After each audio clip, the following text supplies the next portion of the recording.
Bukan sebab vaksin kita jadi zombie, tapi disebabkan vaksin bangsa kita, negara kita dijajah. Dengan cara apa? Dengan cara undang-undang. Assalamualaikum guys, welcome back. Dalam kita duk risau pasal saudara-saudara kita yang semakin hilang hak di atas tanah sendiri, sebenarnya kita pun mungkin akan melalui perkara yang sama dan sebenarnya bukan kita saja tapi satu dunia. Inilah waktu geng-geng antena 5G dan juga ahli teori konspirasi free shipping akan bertepuk tangan dan juga berkata itulah hampa aku dah habang han degil.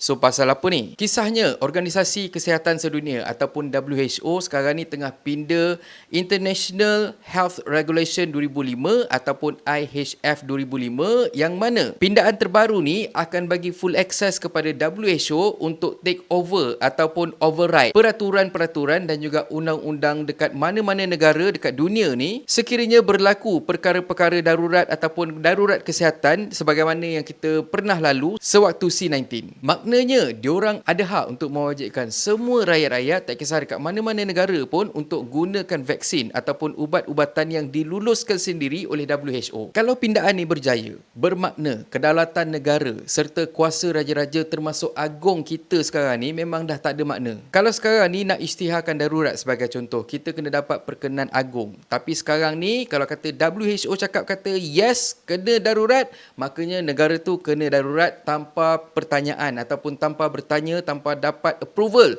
daripada agung. Untuk penjelasan yang lagi detail, korang boleh dengar penjelasan dari TikTokers famous Rena. Actually, isu IHR ni dah lama and maaf ya, Rena cakap straight to the point and tidak berlapik. Rena tidak setuju bila setengah orang mengatakan isu di Gaza tu ialah untuk menutup isu IHR. Sebenarnya, isu IHR ni daripada Mei 2022 lagi. You tak perlu pilih yang mana satu you kena cakna, isu IHR atau isu Gaza. Dua-duanya penting. So please don't downplay your intellectual capacity just because ada dua important issues yang kita kena tahu. So now that I have that out of the way, apakah sebenarnya isu IHR? IHR adalah the International Health Regulations and this is a set of undang-undang yang digunakan oleh WHO, the World Health Organization, untuk memantau diorang punya kuasa dan basically ia menentukan apa yang WHO boleh buat dan tak boleh buat. Dan selepas pandemik COVID-19, mereka gubal regulations ini. So apa benda yang diorang gubal sampai human rights expert pun jadi risau? Yang pertama sekali adalah kuasa WHO untuk mengisytiharkan darurat kesihatan. Dan masalahnya dekat sini, mereka meluaskan lagi definition public health risk. Maksudnya diorang tak ada definition yang tepat. Bila diorang rasa-rasa je macam benda ni public health risk,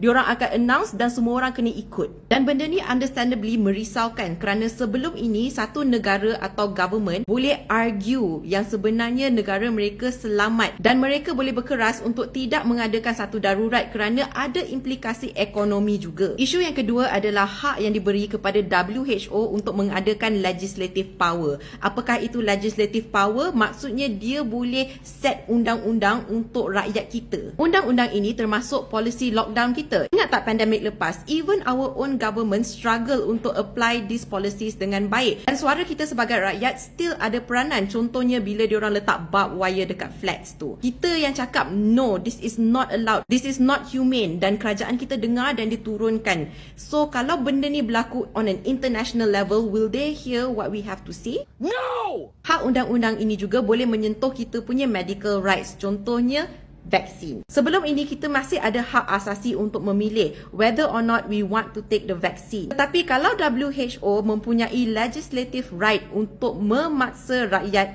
untuk adakan vaksin, kalau tidak mereka tidak boleh keluar langsung daripada rumah ataupun apa-apa sekatan yang lain, kita tak boleh buat apa sebab benda tu dah dikirakan sebagai undang-undang yang ditetapkan atas kita. Isu yang ketiga ialah perluasan WHO punya executive power. Maksudnya apa yang diorang boleh enforce dalam tanah air kita sendiri. Antara perkara yang mereka boleh tentukan ialah our affordability, accessibility terhadap satu ubat. So itu termasuk di mana kita patut spend money, berapa banyak kita patut spend money dan ubat apa yang rakyat patut ambil. Mereka juga boleh single-handedly approve apa-apa ubatan yang patut diambil oleh rakyat. Ini merisaukan sebab mereka automatically tak memerlukan third party research. Rena juga maklumkan kalau pindaan ni berjaya diluluskan, makanya WHO ada kuasa berkuasa untuk menentukan apa berita yang sahih dan apa berita yang tak sahih. Dan antara isu yang paling menakutkan ialah mereka ada hak untuk determine what is reliable information. So mereka lah yang akan fact check apa yang keluar daripada diorang punya camp sahajalah yang betul.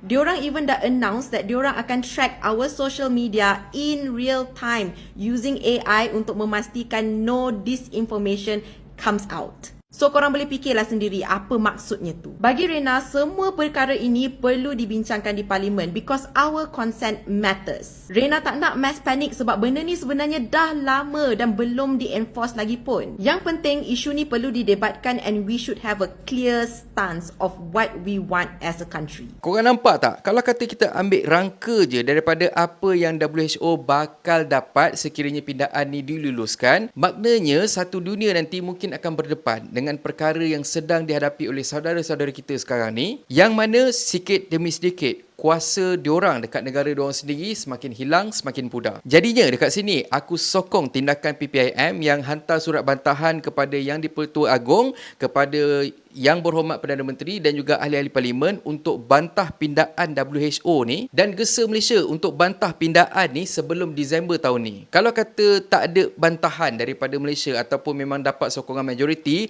bermakna Mei 2024 kita akan saksikan satu sejarah yang mana kita akan dijajah diam-diam tapi terang-terang. Memang bunyi dia macam irony tapi itulah yang terjadi. Dunia sekarang ni kalau kata nak menjajah satu dunia, nak menjajah satu negara, diorang bukan buat dengan cara buat naya, tapi diorang kesiankan kita. Diorang bagi kita macam-macam benda yang kita suka. Bagi kita rasa selesa bila kata diorang berada bersama. Dan diorang provide, diorang bagi kita barang-barang yang kita akan gunakan seharian. Dia diibaratkan macam cara Portugis menjajah Brazil beberapa ratus tahun lepas. Apapun kita doakanlah semoga kita dilindungi Allah SWT dan dijauhkan daripada sebarang perkara yang tak diingini. Dunia makin gila guys. Makin cepat kita nampak tanda-tanda kiamat. Kita tak sempat lagi nak sampai ke angkasa, dah kena menghadap mangkuk-mangkuk yang hanya fikirkan dunia. Dan akhir kata pepantun, makan hati berulam jantung. Makan banyak, perut merana. Bila pemimpin fikir untung, nyawa manusia tiada harga. Dan kalau korang suka konten ada dalam channel ni, please consider to subscribe. Okay, so thank you very much for watching and have a nice day. Assalamualaikum.